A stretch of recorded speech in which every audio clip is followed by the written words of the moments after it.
de este primer día del curso. Os presento a Juan José Tamayo Acosta. Es teólogo, es filósofo y es feminista y profesor de la Universidad Carlos III de Madrid. No digo nada más, porque casi que lo demás lo cuentas todo tú, ¿no? Muchas gracias, Juanjo. Buenas tardes, tengan todas y todos. Interpreto que no es la mejor hora para una intervención después del almuerzo, pero no os preocupéis, porque si veo que alguna de vosotros cierra los ojos, interpreto que está reflexionando sobre lo que estoy contando, con lo cual pues yo creo que es una excelente forma de participar y demostrar interés por el tema. Muchas gracias a dos entrañables amigas, Isabel Tajaguerce y Magdalena Suárez, con las que vengo colaborando desde hace ya muchos años, y de ellas creo que y de otras muchas personas he aprendido lo poco que sé de feminismo para considerarme una persona feminista en dos niveles. En el nivel primero teórico, formativo, intelectual, gracias a la guía que me han facilitado ellas de distintas lecturas, pero también desde el punto de vista activista y militante. Es decir, que para mí no es un desdoro, como para algunos colegas, considerarse intelectual y feminista y activista, sino que es todo lo contrario, todo un honor y todo un privilegio. Y agradezco de manera especial que hayan incorporado Magdalena y Isabel en este curso una reflexión sobre las religiones y el feminismo. ¿Por qué? Por una razón muy sencilla, ¿no? Porque yo creo que hoy las religiones son el epicentro del patriarcado. Y no solamente eso, sino que al mismo tiempo el patriarcado tiene en las religiones uno de sus más principales bastiones. Lo decía ya Kate Millett cuando afirmaba que el patriarcado tiene a Dios de su parte. Y eso me parece que es clave y esta va a ser la guía de mi reflexión. El título que hemos convenido es el de Dioses varones, masculinidades sagradas, violencia contra las mujeres, y se mueve en el horizonte de una investigación que estoy llevando a cabo desde hace 4 años en el Instituto Universitario de Estudios de Género de la Universidad Carlos III de Madrid. El origen de esta exposición de hoy arranca, me parece que del 21 del 22 de julio del año 2017. Me invitaron a participar en el Festival de Mérida, creo que fue el 63 Festival de Teatro Clásico Greco-Latino, y previamente al curso, previamente al seminario, vimos en ese espectacular escenario de Mérida, del Teatro Romano, una obra de teatro de Eurípides que se titula Las Troyanas. Y ahí es donde se me encendió la bombilla y empecé a trabajar este tema con este título que yo creo que en 6 o 7 meses pues dará lugar a un libro con este mismo título. Dioses varones, masculinidades sagradas, violencia contra las mujeres. Y dentro, como digo, de un campo de análisis universitario, académico, que es la teoría crítica de las religiones. Y son 3 las ideas que quería exponeros en este tiempo del que dispongo, que son las siguientes. La primera es que la alianza entre los dioses varones y las masculinidades sagradas viene conformando y legitimando desde siglos el patriarcado como sistema de dominación de los hombres y de los dioses, siempre en la exposición, aunque no lo cite, me referiré a esta alianza entre los dioses varones y los hombres, que convierten a las mujeres, a las niñas, a los niños, a las personas más vulnerables en una situación de esclavitud. Y ciertamente en el ámbito en que se desarrollan todos los mitos griegos y romanos, se convierten también en botín de guerra. La segunda idea que os voy a exponer es que esta alianza constituye el fundamento de la violencia estructural de nuestra cultura occidental y muy especialmente de la violencia de género. Y la tercera idea con la que voy a terminar es que a pesar de las apariencias de entonces acá, es decir, desde la etapa de la representación de las obras de teatro greco-latinas, sobre todo de los dramas de Eurípides, Esquilo y Sófocles, y luego los textos sagrados de la Biblia hebrea, de la Biblia cristiana y posteriormente del Corán, las cosas han cambiado poco, o al menos no lo suficiente para conseguir la igualdad y la justicia de género. Estas son las tres ideas que quiero que tengáis como horizonte para el desarrollo que voy a hacer a continuación.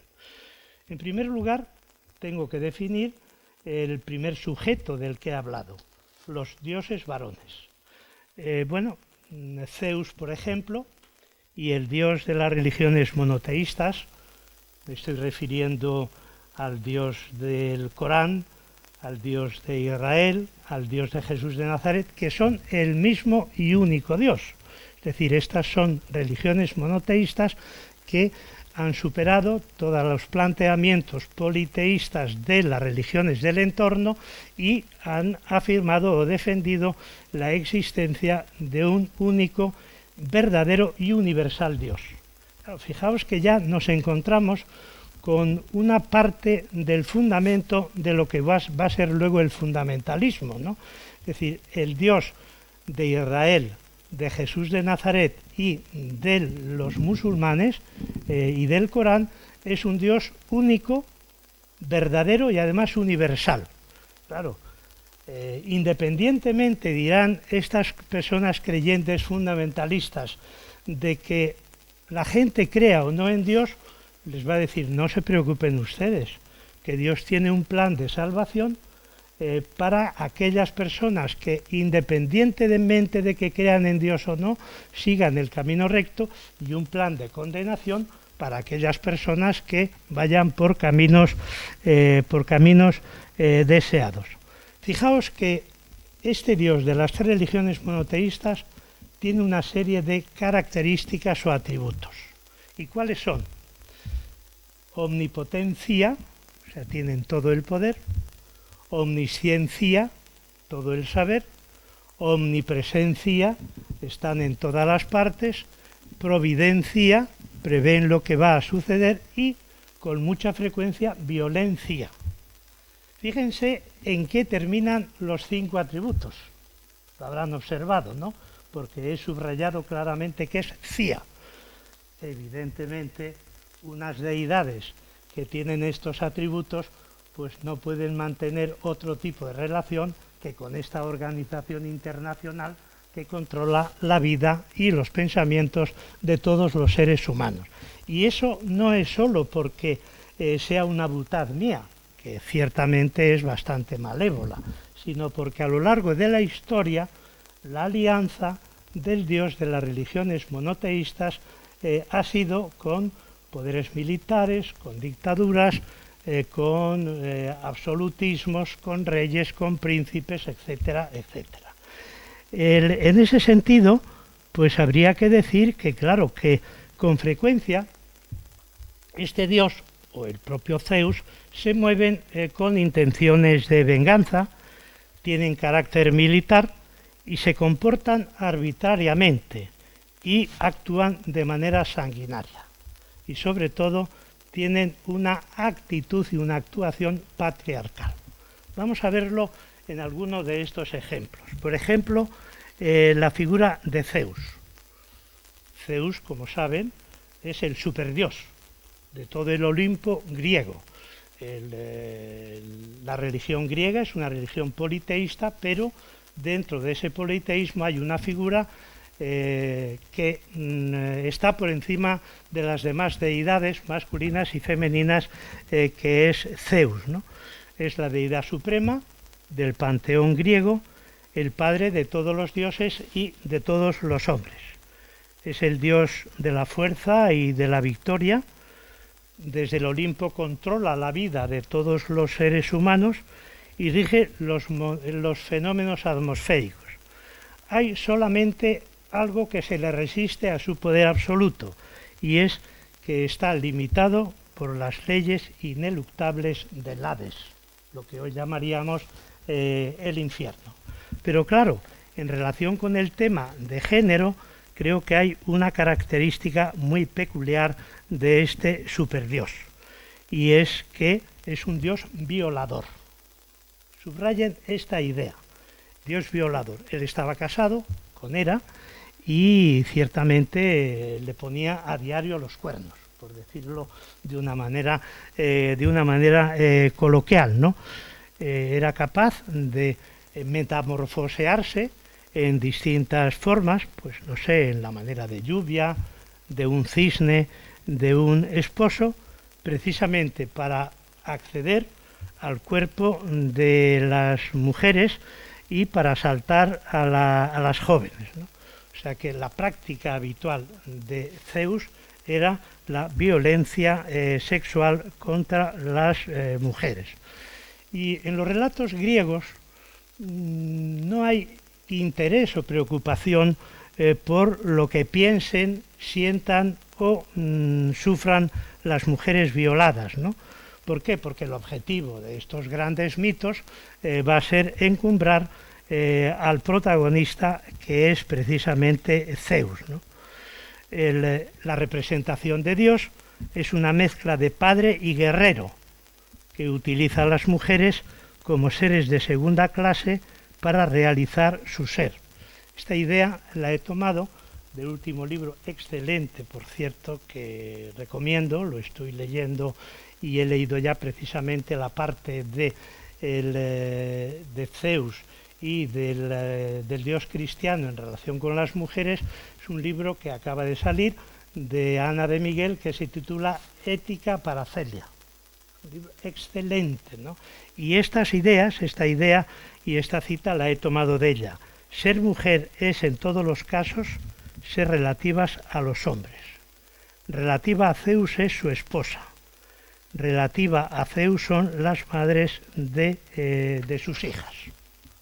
Es la primera representación de Zeus. Quizás la segunda parte del violador por sistema no la conocían, pero creo que está perfectamente identificada en los diferentes mitos sobre esta figura.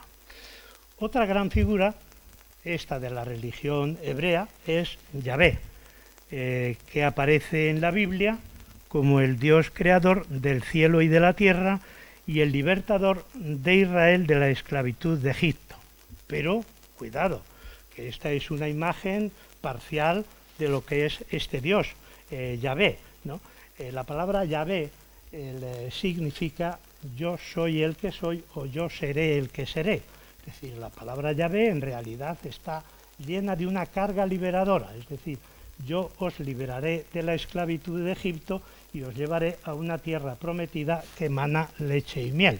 Pero cuando llegan a esa tierra prometida, pues ni mana leche ni mana de miel, sino que es una tierra pues de arbustos totalmente inhóspita, ¿no? Pero claro, tened en cuenta que este Dios pues se comporta de una manera arbitraria. Por ejemplo, acepta las ofrendas que le hace el Abel y rechaza las ofrendas que le hace Caín. Entonces, José Saramago, en una novela que no sé si conocen, que se titula Caín, que es una novela muy dura, muy crítica de todo el carácter patriarcal y violento de Dios, dirá: el responsable del asesinato de Caín por parte de su hermano Abel, al revés, que el asesinato de Abel por parte de su hermano Caín, la responsabilidad le corresponde a Dios por ese comportamiento arbitrario de decir, ¿por qué tengo que aceptar las ofrendas que me hace uno y rechazar las del otro, ¿no? Y fijaos que luego, como castigo por la maldad de los seres humanos, ¿qué va a hacer? Pues va a provocar un diluvio universal que destruye la vida sobre la tierra y solo salva a una pareja de cada especie precisamente para la supervivencia, ¿no? Y lo más grave de Yahvé es que manda matar en su nombre a todas aquellas personas que una vez que ocupan territorios conquistados no se sometan a la orientación de ese pueblo hebreo. Es decir, ejerce la violencia y ordena matar en su nombre. Fijaos que siempre se ha dicho, no sé si en vuestros estudios, en vuestras lecturas constará esta idea, siempre se ha vinculado la Guerra Santa ¿a qué religión? Al Islam, ¿no? Bueno, primero, el Islam no defiende la Guerra Santa. La única violencia que el Islam defiende en el Corán es la violencia defensiva. En uno de los textos del Corán se dice, si no nos hubiéramos defendido de nuestros agresores, hubieran destruido nuestras mezquitas, nos hubieran prohibido ejercer la práctica de la religión. La Guerra Santa tiene su origen precisamente en el comportamiento de Yahvé, Dios de los judíos, que ordena matar en su nombre a aquellos grupos humanos que una vez conquistados no quisieran someterse. Pero es que además, fijaos en un dato que es muy importante para mí en esta conferencia, y es cómo este Yahvé hace una alianza con el primer varón de la humanidad, con Adán. Cuando yo daba clase en la Carlos III, ahora yo soy más que superemérito, no sé si incluso emérito honorífico, impartía una asignatura que se llamaba Las mujeres en las religiones. Y en la primera sesión trataba el tema de las mujeres en el judaísmo. Mayoritariamente el alumnado era mujeres. La máxima, el numerus clausus era 45-50 y pues 4 o 5 estudiantes varones y luego yo. Y el primer día llegaba a clase y le preguntaba al alumnado, ¿quién fue la primera mujer de Adán? Y a coro, prácticamente todas las chicas y los chicos decían Eva. Pero allá al fondo se oía una voz como muy queda, muy suave, un poco tímida, como diciendo, voy a desentonar, pero lo voy a decir. La primera mujer de Adán fue Lilith. Y claro, a la hora de, profesor, diga usted quién tiene razón. Y les dije, pues aquí lamento deciros que no valen las mayorías y las minorías, sino que la razón la tiene la compañera que ha dicho que la primera mujer de Adán fue Lilith. Claro, fijaos hasta qué punto lleva razón Kate Millett cuando dice el patriarcado tiene a Dios de su parte.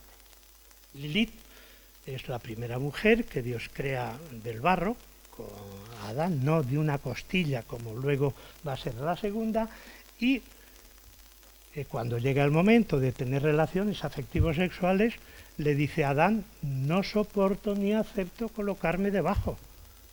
Somos iguales, hemos sido creados del barro los dos y por tanto no quiero someterme. Claro, imaginaos la reacción de Adán, ¿no? Y esta mujer, como Adán se niega y quiere imponer su poderío a través de esa forma de cohabitar, abandona el paraíso y se va a yacer con los diablos y genera todo tipo de diablos y de diablesas, ¿no? Claro, inmediatamente Adán se queja a Dios. Dice, pero hombre, esta mujer que me has creado se considera igual a mí. Y dice Dios, esto es intolerable. me ha dejado, se ha marchado, pues en este momento voy a ordenar una legión de ángeles para que vuelva y se someta a ti. Efectivamente, la encuentran en un lugar donde estaba yaciendo y conviviendo con los diablos, y le dice, tienes que volver y tienes además que someterte. Y ella dice que no, que volvería en el supuesto de que mantuvieran esa igualdad. Bueno, pues claro, cuando vuelven los ángeles con ese rechazo, pues Dios dice, ¿y qué remedio me queda? Este tío Adán es un muermo, está tumbado todo el día debajo de los árboles. Es una interpretación mía, esto no lo dice la Biblia, pero lo hago así como más cercano. Debe ser un tío aburrido, pesado.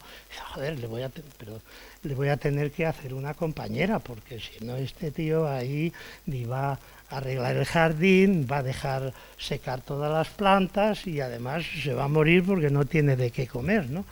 Y efectivamente, él somete a Adán a un sueño profundo y saca de su costilla a una mujer que va a ser Eva.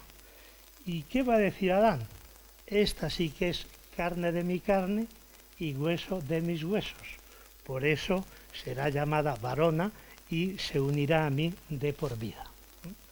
Bueno, claro, esta es una historia. Claro, los alumnos y las alumnas me decían, profesor, es que esto se lo ha inventado usted. Lo que dice la Biblia es la verdad. Digo, oiga, perdonen.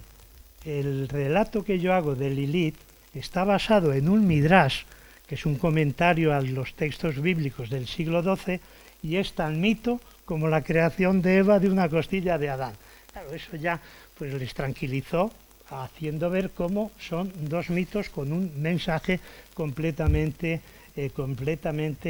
diferente. Y entonces, claro, en el momento en que Eva ya se vincula con Adán, Adán le dice, cuidado Eva, que anda por ahí rondando fuera del jardín una mujer aparentemente muy atractiva, pero que como te relaciones con ella te va a envolver en sus redes y te va a meter ideas como que tú eres igual que yo cuando tú has nacido de una costilla de Adán. Y efectivamente, saltando un día, Eva por las tapias del jardín cae a la otra parte y se encuentra con una mujer. Dialogan cordialísimamente, se ríen, lloran, se comentan sus experiencias y efectivamente era Lilith. Y ya cuando vuelve ya del jardín al jardín, pues Adán, claro, se da cuenta de que algo ha cambiado en ella, ¿no? Y le dice, ¿no te habrás encontrado con esa diablesa y te habrá infundido las ideas de igualdad conmigo, ¿no? Y entonces es cuando de nuevo van a hacer Dios y Adán la alianza para conseguir que la mujer Eva esté sometida al varón. Fíjense ustedes cómo en estos relatos aparece un factor que es un elemento fundamental del feminismo actual, que es el pacto entre mujeres. El pacto entre mujeres, Eva y Lilith, que Eva descubre su derecho a ser autónoma e independiente y no estar sometida a Adán, y al mismo tiempo pues esa alianza y ese acuerdo para conseguir no estar sometida a la esclavitud del varón. Bueno, pues yo creo que es una idea interesante, ¿no? Porque estamos trabajando en la mayoría de los textos de la Biblia hebrea son textos míticos y por tanto no tienen una verificación histórica, pero como bien saben, los mitos muchas veces encierran más verdad que los propios textos históricos. ¿Por qué? Porque el mito y el símbolo tienen un carácter universal y transmiten unos mensajes y unas enseñanzas que trascienden lo histórico. Por tanto, no se puede oponer lo mítico y simbólico a lo histórico, porque se mueven en otro ámbito de verdad. Vayamos a otro Dios, o a otra imagen de Dios, que es la imagen de Jesús de Nazaret. Como bien saben, Jesús de Nazaret es considerado el padre de una nueva religión que surge del judaísmo, que es el cristianismo. Yo más bien me inclino a cambiar el nombre y a decir, el nacimiento de la nueva religión no es el cristianismo, sino el jesuanismo. Claro, ¿por qué establezco esta distinción? Porque cristianismo implica que el propio Jesús de Nazaret ya tenía conciencia de ser el Cristo, de ser el Mesías, de ser el Salvador. Pero yo creo que eso es una construcción teológica posterior según va avanzando la interpretación de la figura de Jesús de Nazaret. ¿Y por qué digo que lo que funda Jesús es el jesuanismo? Porque, bueno, él es un judío que es crítico con las tradiciones de su pueblo y de su comunidad religiosa, es judío, pero vive su fe en el horizonte de la libertad y desde una perspectiva claramente humanista y ecológica, ¿no? Entonces, el importante de esta idea del Dios de Jesús de Nazaret es, diríamos, dos grandes líneas. La primera línea es la de la experiencia que Jesús de Nazaret tiene de Dios. Y fijaos que hay una oración que se atribuye enseñada por Jesús de Nazaret a sus discípulos, que es, como saben, la oración del Padre Nuestro. Bueno, pues claro, la idea es que el cristianismo es la religión del Padre, pero no es así. La palabra aramea con la que Jesús se dirige a Dios es Abba, que es papá y mamá, es decir, el Jesús que tiene una confluencia plena en Dios como padre y madre, ¿no? Fijaos que en este momento hay una tendencia dentro de la teología feminista cristiana a no utilizar la O, que de alguna manera respondería a una religión patriarcal. Por ejemplo, Elizabeth Schuyler-Fiorenza, la gran teóloga feminista desde hace 40 o 45 años, a quien yo sigo muy de cerca, cuando habla de Dios o cuando escribe la palabra Dios, escribe D-I y en vez de Dios un asterisco y una S. Es decir, Dios, diosa, ¿no? Y yo mismo, en estos últimos años, desde mi conciencia feminista, he cambiado la palabra teología. Teología, ¿qué significa? Tratado sobre Dios. Y yo he añadido teología, el tratado sobre Dios o sobre la diosa. Y esta es una tendencia muy desarrollada ya en este momento, ¿no?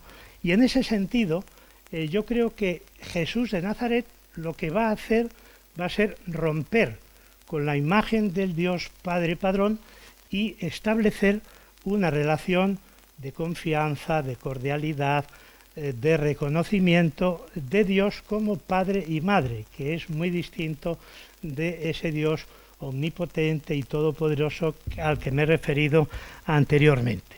Claro, esta es una tendencia dentro del cristianismo originario en los textos de la Biblia cristiana. Pero hay otra tendencia, que es así, que es mucho más peligrosa, que presenta a Dios de una manera violenta, ¿no? El fundamento del cristianismo, ¿dónde está? En una figura como Jesús de Nazaret, que muere violentamente condenado por el imperio, pero para cumplir la voluntad de Dios. Fijaos lo que esto supone, ¿no? La humanidad, y esto lo dice Pablo de Tarso, y lo dirán luego teólogos de la época feudal como Anselmo de Canterbury, va a decir, La humanidad ha cometido un pecado infinito contra Dios. Ese pecado infinito tiene que ser reparado. ¿Y quién puede reparar ese pecado infinito y esa ofensa contra la divinidad? Una persona que sea al mismo tiempo Dios y hombre. ¿Quién representa o quién tiene esa doble identidad de Dios y hombre? Jesús de Nazaret, el Hijo de Dios.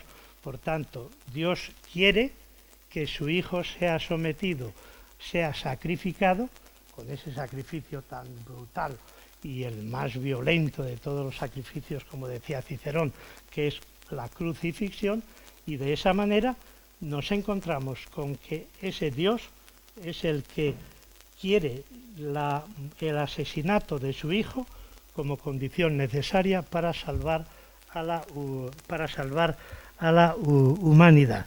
Fijaos que no menos violenta, por ejemplo, es la imagen, que no sé si habéis leído en alguna ocasión, pero es realmente terrorífica, del juicio final, ¿no? Hay una escena en el capítulo 25 del Evangelio de Mateo, que es el primer evangelista, que se refiere a cómo va a ser el juicio final. ¿Y cómo va a ser? Dice, y Dios dirá a los de la derecha: venid benditos de mi Padre, porque tuve hambre y me disteis de comer, tuve sed y me disteis de beber, estuve hambriento, etcétera, etcétera. Y claro, los de la derecha le dicen, pero ¿cuándo te vimos hambriento y te dimos de comer, o te vimos sediento y te dimos de beber, o estabas en la cárcel y fuiste a visitarnos, o estaba enfermo y fuisteis a verme? Dice, cuando lo hicisteis con cualquiera de los más pequeños y empobrecidos, conmigo lo hicisteis. Pero claro, viene la segunda parte. Dice, y Dios dirá a los de la izquierda. Yo interpreto que se refiere a una derecha e izquierda geográfica, no a una derecha e izquierda ideológica, claro, porque si no, imaginaos que hasta los teólogos que nos movemos desde hace tantos años hablando y pensando a Dios, pues que nos mande a los teólogos de la izquierda, que nos mande al infierno y al lugar eterno, donde ahí te consumes definitivamente. Y les dirá, id malditos al fuego eterno, porque tuve hambre y no me disteis de comer, tuve sed y no me disteis de beber. Y claro, los de la izquierda, que generalmente somos bastante solidarios y tal, pero ¿cuándo te vimos? Si estamos trabajando constantemente en ONGs y luchando contra la pobreza y defendiendo la ética de la solidaridad y de la compasión con las personas marginadas, que cuando no hicisteis eso con las personas necesitadas. Bueno, claro, imaginaos, por tanto, esa imagen tan violenta que presenta el propio Evangelio. Y esos dos elementos del Dios que reclama el sacrificio de su Hijo y del Dios que manda a los de la izquierda, interpreto que desde el punto de vista geográfico nada más, no ideológico, pues es una imagen totalmente violenta de parte de Dios. Y luego, por referirme a otra imagen de Dios, la imagen del Corán. El Dios del Corán es un libro, como sabéis, revelado según los propios musulmanes, revelado a Muhammad del año 610 al año 632, que es cuando fallece, ¿no? ¿Y qué imagen ofrece el Corán de Dios? Pues fijaos que es igual de ambivalente que las imágenes anteriores, ¿no? De una parte nos habla de los 99 más bellos nombres de Dios. Imaginaos, es interesantísimo. Yo he tenido oportunidad de comentar cada uno de esos nombres y son todos ellos, tienen que ver pues con la compasión, con la misericordia, con la justicia, con el conocimiento. No existe entre los 99 más bellos nombres de Dios uno solo que haga referencia a la violencia en Alá. Pero claro, sin embargo, luego, leyendo los textos del Corán, pues nos encontramos con una actitud violenta. Por ejemplo, el Alá de Mahoma, como el Yahvé de los profetas, se muestra implacable con los que no creen. Dice, que mueran los traficantes de mentiras. Dios puede hacer que a los descreídos se los trague la tierra o caiga sobre ellos un pedazo de cielo. Para ellos solo hay el fuego del infierno. El simple pensar mal de Alá ya implica una maldición por su parte. Y finalmente otro Dios que yo no sé si es conocido por vosotros y por vosotras, que es el Dios de los pueblos paganos limítrofes a Israel. Me estoy refiriendo a 28 siglos o 30 siglos antes de la era común. Es el dios Moloch. El dios Moloch era un dios de origen fenicio que se identifica con el dios Cronos griego, ¿no? El Cronos que sacrifica a sus propios hijos, ¿no? Y con el Saturno romano. ¿Y cuál es la característica de este dios? Que reclama sacrificios de niños y niñas para aplacar su ira y para saciar sus instintos de venganza, ¿no? Es representado como una enorme estatua de bronce hueca, los brazos extendidos, la boca abierta y las palmas hacia arriba, dispuestas a recibir el sacrificio. Los niños y las niñas, y además él reclamaba niños recién nacidos, niños de lo más tierno que hubiera para poder aplacar así más fácilmente su ira. Entonces los niños sacrificados eran colocados en las manos de Moloch, se elevaban hasta su boca y eran introducidos en el vientre incandescente de Dios. Bueno, fijaos que esta es una descripción de los dioses varones. Ahora tenemos que describir al otro sujeto, que son las masculinidades sagradas. Y la clave para esta idea, para esta exposición, me la dio un libro publicado el año 1973 de una filósofa feminista, primero fue cristiana, después postcristiana norteamericana, falleció hace 10 años. No sé si es una figura que es muy conocida aquí en España, pero de todas formas es de una relevancia extraordinaria. Se llama Mary Daly. Y en un libro que yo leí hace muchos años, pues cuando estaba estudiando teología, el año 1973, me encuentro con una frase. El libro se titula Más allá de Dios Padre. Y la frase es la siguiente. Si Dios es varón, el varón es Dios. Yo dije, ya está. Esta es la clave para partir y fundamentar mi propia teoría, ¿no?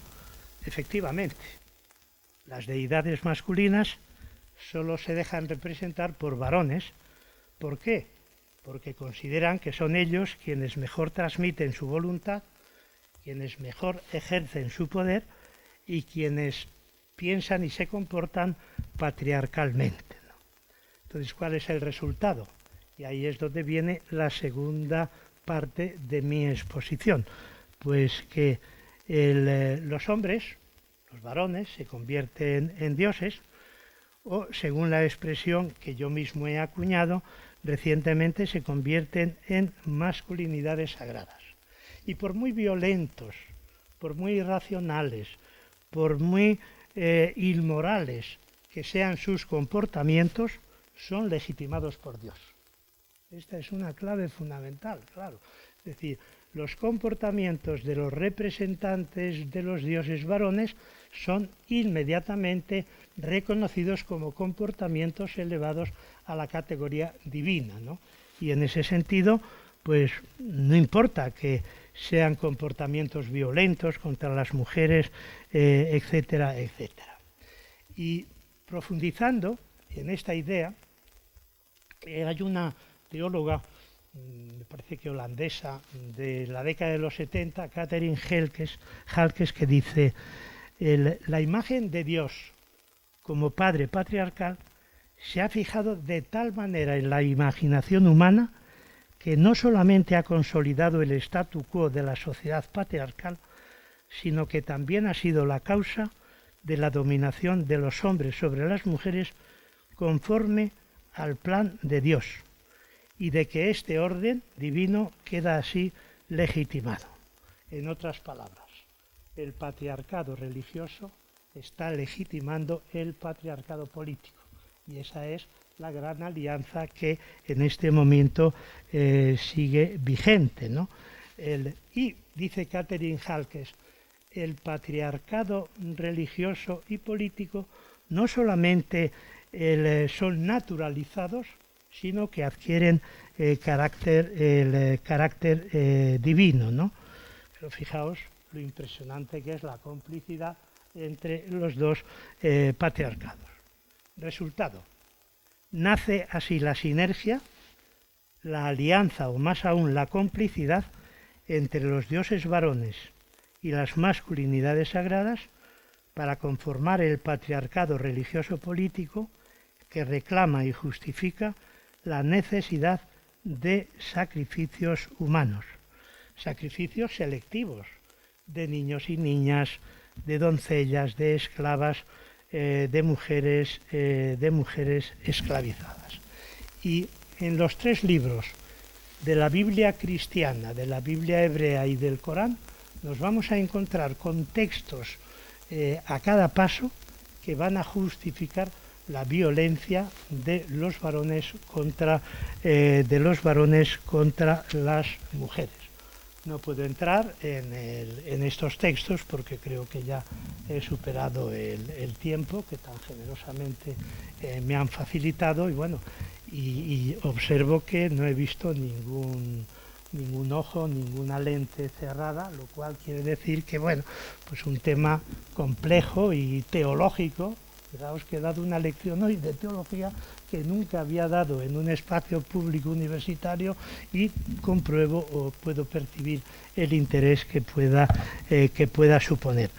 Claro, pero tengo que sacar también una lección de aquella obra de teatro que vi el año 2017 en Mérida, en el 63 el festival, ¿no? El tema de las troyanas.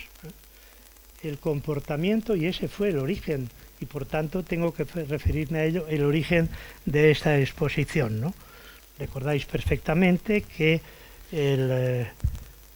los tracios, como vencedores de la guerra de Troya, pues atacan y se comportan de manera inmisericordia y violenta, especialmente contra las mujeres troyanas, con un trato vejatorio, humillante, inhumano. Todas las mujeres van a ser sometidas a esclavitud. Por ejemplo, alguna de estas mujeres, las mujeres troyanas se convierten en botín de guerra, son hechas prisioneras y sometidas a esclavitud, y las prisioneras de rango son sorteadas. Por ejemplo, Hécuba, que es la anciana reina de Troya, se le da como esclava a Ulises. Y dirá, los aqueos tienen más valor por la lanza que por la razón. Y se queja a los dioses, claro, porque son los que las han dejado totalmente indefensas, ¿no? Y se queja a los dioses porque no la escucharon cuando los invocó para que librara a Troya de sus enemigos.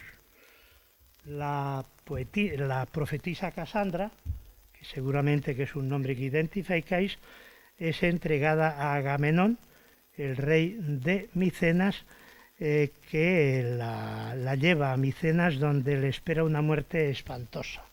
Y así todas y cada una de las mujeres. En conclusión, la alianza entre los dioses varones, ávidos de sangre y necesitados de sacrificios, y las masculinidades sagradas, deseosas de venganza, están en la base de la cultura occidental. Esta idea es clave. Si estáis tomando nota, os ruego por favor que la incorporéis. Es decir, esta idea que estoy exponiendo está en la base de la cultura occidental y es fundante de la violencia estructural e institucional de nuestra cultura y especialmente de la violencia contra las mujeres, ¿no? Y fijaos, diréis, pero bueno, ¿y esta historia qué tiene que ver con la sociedad en la que vivimos secularizada? Pues yo creo que sigue produciéndose alianza entre los dioses de paisano, que aparentemente no tienen atributos divinos, pero que sin embargo actúan como si los tuvieran, ¿no? El patriarcado, el colonialismo, el capitalismo, el antropocentrismo, el depredador de la naturaleza, los fundamentalismos de todo tipo.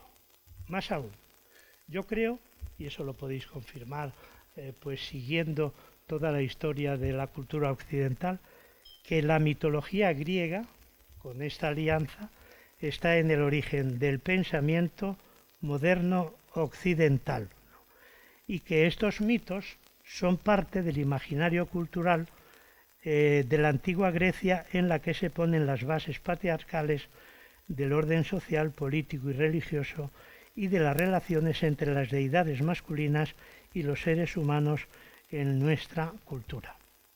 ¿Hay que dejarlo así? No. La última parte de mi libro es un intento de reconstrucción y de reelaboración de mitos alternativos, que van a dar lugar a nuevos pactos y alianzas entre las diosas y las mujeres. Nos movemos en el ámbito mitológico, pero como os decía anteriormente, lo mítico y lo simbólico tienen a veces mucha más fuerza que lo propiamente histórico. Y termino ya.